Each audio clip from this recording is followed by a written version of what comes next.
the Chair Shot Reality here on WrestleZone.com. You can follow me on Twitter at JoshEisenberg4. But now, it is time for NXT in 90. And NXT this past week was all about the Dusty Rhodes Tag Team Classic taking shape in the tournament action. You saw No Way Jose and his tag team partner Rich Swann pick up the victory to kick off NXT in a very exciting, very charismatic tag team of these two guys, and I really like what they're doing with them, putting two big personalities together in this tag team tournament. It was also the debut of Roderick Strong.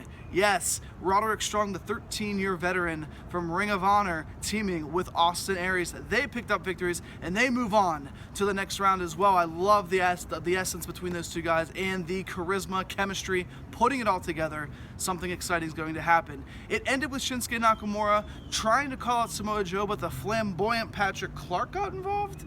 I'm not sure why they did that, but it got a lot of heat on Patrick Clark. Nakamura hit his finisher on him and really enhanced him and Samoa Joe wanting to get their hands on one another. But the best part of NXT was Bobby Roode, because Bobby Roode is going to face 10 Ty Dillinger at NXT TakeOver in Toronto. That is your NXT in 90. I am here. Justin, I did see you this past week at the David Allen Fashion Show. I saw you obviously because you're pimping yourself out the entire weekend.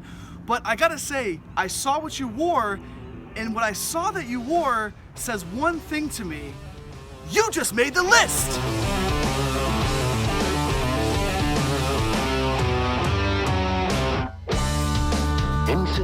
I gotta say thank you to Eisenberg. Of course, we just saw Eisenberg's NXT in 90, and Eisenberg, I know Eisenberg putting me on the list because of what I wore at the David Allen Fashion Show.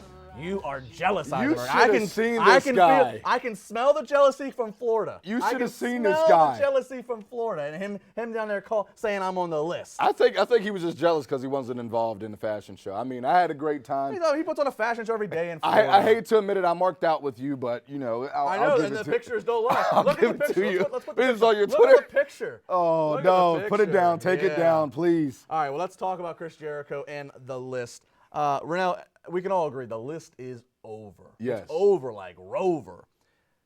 Is Chris Jericho helping or harming, though, the Kevin Owens, Seth Rollins story, and also by proxy Kevin Owens being the champion? Is Jericho taking away, or is he helping this? I necessarily, I'll give it right now. It's so strange, but I will say exactly this. I do feel like it's helping in a way. You got to think, Chris Jericho is a veteran, just like we know on different indie scenes. A veteran knows exactly what type of spice, what type of lace to give on it. I can't tell you how many times I've been in the ring with guys that are like Chris Jericho, and they say, do it like this, do it just much. The fact is, you're in the ring with a veteran. He can break this thing down to a science, to a fact. It's not so much focus on him, but it's just enough you get that annoying friendship and still the egos clashing that it could potentially still help them grow as a feud. I don't think Chris Jericho is doing a lot of benefit to the Owens-Rollins feud, but that's not that big of a deal as it might be otherwise, because I think this Owens-Rollins feud, this issue, is going to end at Hell in a Cell, and we're going to see that Hell in a Cell then become the beginning of the Owens-Jericho friendship dissolving. Oh, these are some strong words. And we're going to see Seth Rollins, I think, start to push gears towards Triple H, who, we saw last time Rollins got screwed by, it was Stephanie, but then we saw Stephanie get in a car with Triple H. So I don't think the Owens Rollins is being helped by Jericho. I think Jericho's doing great. So do you just feel like he's just a hat? I just feel like the focus is on Chris Jericho. I feel like the Owens Rollins feels secondary, but again, that's okay because it's going to end next weekend anyways. Rollins is going to probably get screwed again.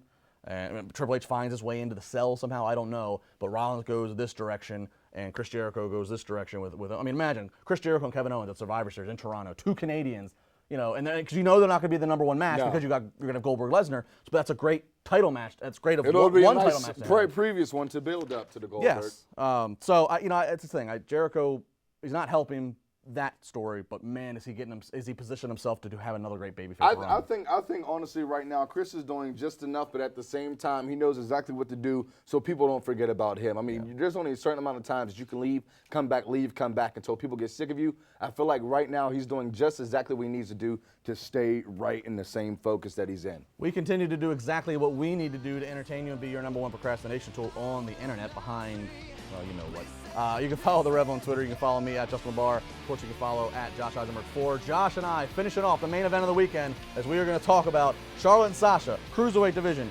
Paige and Del Rio, and Goldberg, Brock Lesnar. You don't want to miss this.